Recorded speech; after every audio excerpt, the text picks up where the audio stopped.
অনুসূচিত জাতিৰ নামত অসমত এতিয়া ভুৱা জাতিগত প্ৰমাণপত্ৰৰে ভৰি পৰিছে।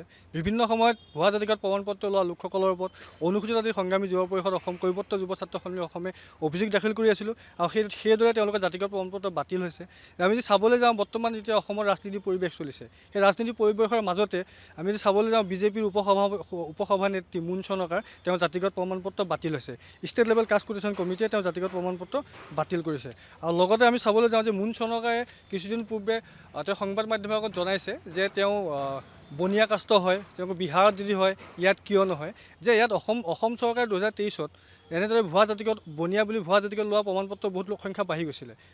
আমাৰ আগৰ দল সংগঠনৰ অভিযোগ ভিত্তিত চৰকাৰে গেজেট নটিফিকেশ্যন কৰিছে 2003ত কৰি পেলাই যে বনিয়াসকল অসম খিলঞ্জীয়া অসমীয়া যিসকল লোক আছে, যিসকলে অসমীয়া স্পিকিং কৰে, অসমীয়া বুলি যিখিনি খিলঞ্জীয়া লোক সেইসকলকে বনিয়া ষ্টেটাছ দিছে। আৰু এইটো সম্পূৰ্ণ চৰকাৰী নিয়ম মতেই হৈছে আৰু এইটো সম্পূৰ্ণ সাংবিধানিক মতে হৈছে। তাত যদি তেওঁ সুপ্ৰিম কোৰ্টতো কেছ কৰে তেওঁ তাতো হাৰিবই, যে সংবিধানখন উলংঘা কৰি কোনো একো কৰিব নোৱাৰে। হয়, পৰিস্থিতিৰ সাপেক্ষে কাষ্ট ষ্টেটাছটো দিয়া হয়, যে সামাজিক স্থিতিটো তেওঁ কি আছিলে সেই সময়ত, যে সেই মানুহখিনি কি আছিলে, যে সোণৰ কাম কৰা মানুহখিনি কোনোপধ্যে অনুসূচিত জাতিৰ লোক হ'ব নোৱাৰে। যে যদি আমি চাবলৈ যাওঁ গতানুগতিকভাৱে যিখিনি বনিয়া লোক আছে এতিয়া বৰ্তমান যিসকলে কেঁচা সোণৰ কাম কৰে, আইডেণ্টিফাই আমি কৰিব পাৰোঁ, অঞ্চলিত আছে, মঙলদৈত আছে, তেনেকৈ কিছুমান জেগাত আছে বনিয়া লোকসকল, আৰু সেইসকলে প্ৰকৃত অনুসূচিত জাতিৰ ষ্টেটাছটো পায় বা জাতিগত প্ৰমাণপত্ৰ পায়। যদি অন্য কোনোবা বিহাৰী, মাৰোৱাৰী বা বেংগলী সম্প্ৰদায়ৰ লোকে লৈছে তেওঁলোক অনুসূচিত জাতিৰ লোকত নপৰে আৰু তেওঁলোকে অবৈধভাৱে বা জালিয়াতিভাৱে লৈছে। আৰু সেইটো জ্বলন্ত উদাহৰণ হৈছে যে মুন চনকাৰ। আৰু আমি দ্বিতীয়তে ক'বলৈ যাওঁ যে ভুৱা জাতিগত প্ৰমাণপত্ৰই বৰপেটাৰ পৰা ইলেকশ্যন খেলা মন মেলিছিলে, যে জাতিটোৰ ভিতৰতে অনুসূচিত জাতি হোৱা ডক্টৰ তাৰাপ্ৰসাদ দাস, আৰু তাৰাপ্ৰসাদ দাসেও বৰ্তমান চি আই ডি হেয়াৰিং হৈছে, state level caste quotation hearing হৈছে, আৰু এই মাহৰ ভিতৰত তেওঁ জাতিগত প্ৰমাণপত্ৰ বাতিল হ'ব আৰু তেওঁকো জেল হাজতলৈ প্ৰেৰণ কৰিব। আৰু তৃতীয়টো হ'ল যে এতিয়া দেখিছে নিৰ্বাচন বতৰ, যে সমষ্টিবিলাক অনুসূচিত জাতিৰ সংৰক্ষণ সমষ্টিখিনিত এতিয়া ভুৱা অনুসূচিত জাতিৰ লোকে টিকেট পাবলৈ উঠি পৰি লাগিছে। যদি আমি উদাহৰণ হিচাপে চাওঁ যে হাজো শুৱালকুছি যিটো সমষ্টি আছে, সেই সমষ্টিৰ এজন আছে ডক্টৰ বেদৰবত পাঠক, তেওঁ অনুসূচিত জাতিৰ লোক নহয়। তেওঁ ৰামপুৰৰ ৰামদিয়াত তেওঁ ঘৰ, তেওঁ পিতৃ আছিলে কনক চন্দ্ৰ দাস, তেওঁ আছিলে স্কুল ইনস্পেক্টৰ, আৰু তেওঁ যেতিয়া ডক্টৰ বেদান্ত পাঠক গেটৱে হস্পিটেলৰ স্বত্বাধিকাৰ, তেওঁ যেতিয়া পঢ়া শুনা কৰিছিল তেওঁ তাত কোনোপধ্যে অনুসূচিত বেদৰবত পাঠক তেওঁ যেতিয়া স্কুলত পঢ়া শুনা কৰিছিল তেওঁ কোনোপধ্যে অনুসূচিত জাতিৰ লোক নাছিলে। যে মাননীয় মুখ্যমন্ত্ৰী মহোদয়ক আমি অনুৰোধ জনাম যে যিসকল লোকে বৰ্তমান অনুসূচিত জাতিৰ লোকক বা অনুসূচিত জাতিৰ লোকসকলক ৰাজনীতিকভাৱে শেষ কৰিব বিচাৰিছে, তেওঁলোকৰ পৰা আপোনালোকে বিহিত ব্যৱস্থা ল'ব লাগে আৰু আইনগত ব্যৱস্থা লৈ অতি শীঘ্ৰে তেওঁলোকক গ্ৰেপ্তাৰ কৰিব লাগে।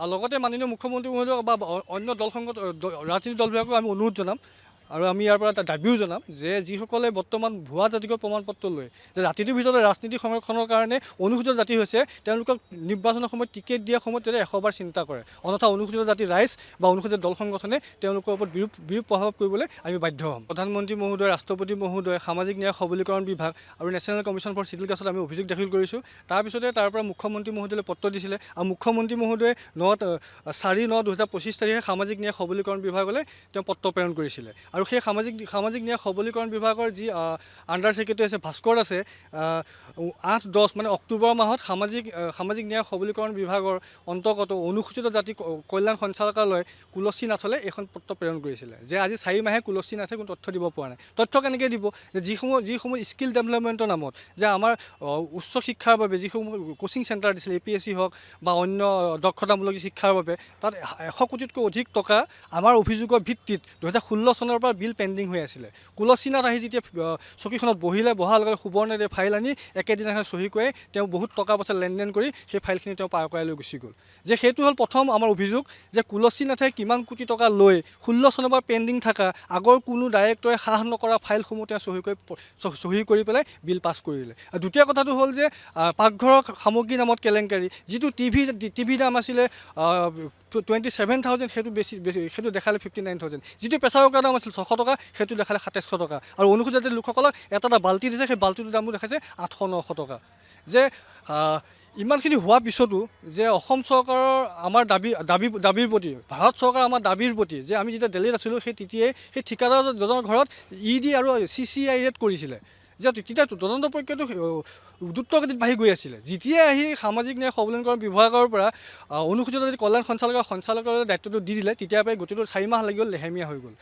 যে আমি আগষ্ট মাহত আমি দিছিলোঁ অভিযোগ দিছিলোঁ যে আগষ্টৰ পৰা অক্টোবৰৰ ভিতৰত গোটেই দিল্লীৰ পৰা কামখিনি হৈ আহি গ'ল, কিন্তু অসম পোৱাৰ পিছত যেতিয়া ডাইৰেক্টৰে দায়িত্ব দিলে যে চোৰৰ তদন্ত কৰিব দিছে। এইটো সম্ভৱ হ'ব পাৰে নেকি যে আমি ইয়াৰ পৰা সামাজিক ন্যায় সবলীকৰণ বিভাগৰ মন্ত্ৰী পীযুষ হাজৰিকা ডাঙৰীয়া আৰু অসমৰ মাননীয় মুখ্যমন্ত্ৰী মহোদয়ক আমি ইয়াৰ পৰা অনুৰোধ জনাম, লগতে দাবীও জনাম যে অনুসূচিত জাতিৰ নামত ইমান বিয়াগুম কেলেংকাৰী কৰাৰ পিছতো যে এইগৰাকী মহিলাক আকৌ তদন্ত কৰিবলৈ কিয় দিছে। যে আমি ইয়াৰ পৰা মুখ্যমন্ত্ৰী মহোদয় আৰু সামাজিক ন্যায় সবলীকৰণ বিভাগৰ দাবী জনাম যে উচ্চতম ন্যায়ালয় জাছৰ জৰিয়তে ন্যায়পালিকাৰ জৰিয়তে এখন তদন্ত কমিটি গঠন কৰি এইখিনি তদন্ত কৰিব লাগে। আৰু যিসকল লোক জড়িত আছে যে সুবৰ্ণদে যেতিয়া 1992ত চাকৰিত জইন কৰিছে তেওঁ 2500 টকা দৰমহা পাইছিলে, তেওঁ গুৱাহাটীত চলিবলৈ অসুবিধা হৈছিলে পৰিবাৰৰ কিবা সমস্যাৰ কাৰণে, কিন্তু আজিৰ দিনত সুবৰ্ণকে যদি আমি চাবলৈ যাওঁ তেওঁ 100 কোটিতকৈ অধিক সম্পত্তি, যে গুৱাহাটী মাছমজিয়াত G+2 বিল্ডিং, তাৰ ওপৰত 3 BHK বিলাসী ফ্লেট, বিভিন্ন জেগাত সা সম্পত্তি, যে এইখিনি তেওঁ ক'ৰ পৰা গোটালে।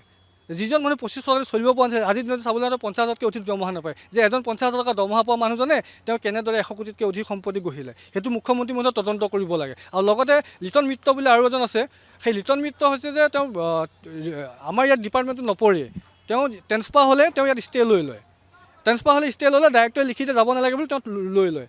যে তেওঁ যিটো বিভাগত কাম কৰে অসমত বিভিন্ন কাৰ্যালয় আছে, কিন্তু তেওঁ তাত গৈ তেওঁ কামত যোগদান নকৰি ইয়াতে থাকে। যে অনুসূচিত কল্যাণ সঞ্চালকালয়টো এই তিনিজনে উঠি ৰজা বহি ৰজা হৈ ঠিকাদাৰসমূহৰ লগত মিলি হাজাৰ হাজাৰ শ কোটি টকা তেওঁলোকে নিজৰ পকেটতো সোমোৱাইছে আৰু ঠিকাদাৰকো দিছে আৰু অনুসূচিত জাতিৰ লোকসকলক পেটত লাট মাৰিছে। আমি 2025 বৰ্ষৰ 22 আগষ্টত ভাৰতৰ ৰাষ্ট্ৰপতি দ্ৰৌপদী মুৰ্মু ডাঙৰীয়ানী কাৰ্যালয়ত, প্ৰধানমন্ত্ৰীৰ কাৰ্যালয়ত, ছ'চিয়েল জাষ্টিছ এম্পাৱাৰমেণ্ট কাৰ্যালয়ত আমি অভিযোগ দাখিল কৰিছিলোঁ কৈৱৰ্ত যুৱ ছাত্ৰ সন্মিলন আৰু অসম অনুসূচিত জাতি সংগ্ৰামী যুৱ পৰিষদৰ এটা সজাতি দলে। তাৰপিছতে তেওঁলোকৰ ফালৰ পৰা যিখন পত্ৰ অসম চৰকাৰলৈ আহিলে, অসম চৰকাৰে ছ'চিয়েল জাষ্টিছৰ মুখ্যমন্ত্ৰীলৈ অহাৰ পিছত ছ'চিয়েল জাষ্টিছৰ এম্পাৱাৰমেণ্ট বিভাগৰ জইণ্ট ডাইৰেক্টৰ আপোনাৰ ভাস্কৰ দাসে আকৌ যাৰ ওপৰত আমি অভিযোগ দিছোঁ কুলশ্ৰী নাথৰ ওপৰত তেওঁক মানে আকৌ তাৰ ওপৰত তদন্ত কৰিবৰ কাৰণে দিছে। এইটো এটা হাস্যকৰ বিষয়। যিগৰাকী সঞ্চালিকাৰ ওপৰত আমি অভিযোগ দাখিল কৰিছোঁ, যদি তেওঁৰ ওপৰত যদি আকৌ তদন্ত প্ৰক্ৰিয়া চলাবলৈ দিয়ে, এইটো এটা হাস্যকৰ বিষয় নহয় জানো। মুখ্যমন্ত্ৰীক এই ক্ষেত্ৰত অতি শীঘ্ৰে এই কাৰ্যপন্থা বন্ধ কৰিবৰ কাৰণে আমি দাবী জনাইছোঁ আৰু ইয়াৰ উচিত মানে এটা তদন্ত কৰিবৰ কাৰণে অন্য বিষয়াক মানে দায়িত্ব অৰ্পণ কৰিবৰ কাৰণে কৈৱৰ্ত যুৱ ছাত্ৰ সন্মিলনৰ সংগ্ৰামী যুৱ পৰিষদে আমি দাবী জনাইছোঁ। আৰু তাৰ উপৰিঞ্চি আপোনাৰ যিজন আপোনাৰ লিটন মিত্ৰ, আপোনাৰ এজন দেহ উপাধি এজন কৰ্মচাৰী আমাৰ কাৰ্যালয়ত, যিটো কাৰ্যালয় অনুসূচিত জাতি কাৰ্যালয়ত আছে, তেওঁলোকে আজি একেটা কাৰ্যালয়ত ইমান দিন ধৰি কেনেকৈ আছে, সেইটো আমাৰ ডাঙৰ প্ৰশ্ন। যে আজি এজন মানুহে 3 বছৰ, এজন বিষয়া 3 বছৰ মূৰে মূৰে আপোনাৰ বদলি হ'ব লাগে, তেওঁলোকে আজি কি ধৰণে মেনেজ কৰি কেনে ৰাখিছে, তেওঁলোকক অতি শীঘ্ৰে তাৰ পৰা বদলি কৰিব লাগে। আৰু ইয়াৰ ওপৰত মানে তেওঁলোকে যি মানে তেওঁলোকে বিয়াগুম কেলেংকাৰী কৰি পাহাৰ সদৃশ তেওঁলোকে ধন সম্পত্তি গঢ়িছে, তাৰ ওপৰত এটা তদন্ত কৰিবৰ কাৰণে অসম চৰকাৰ আমি দাবী জনাইছোঁ। যিকোনো খবৰৰ বাবে যোগাযোগ কৰক আমাৰ এই নম্বৰত 9181 307 221।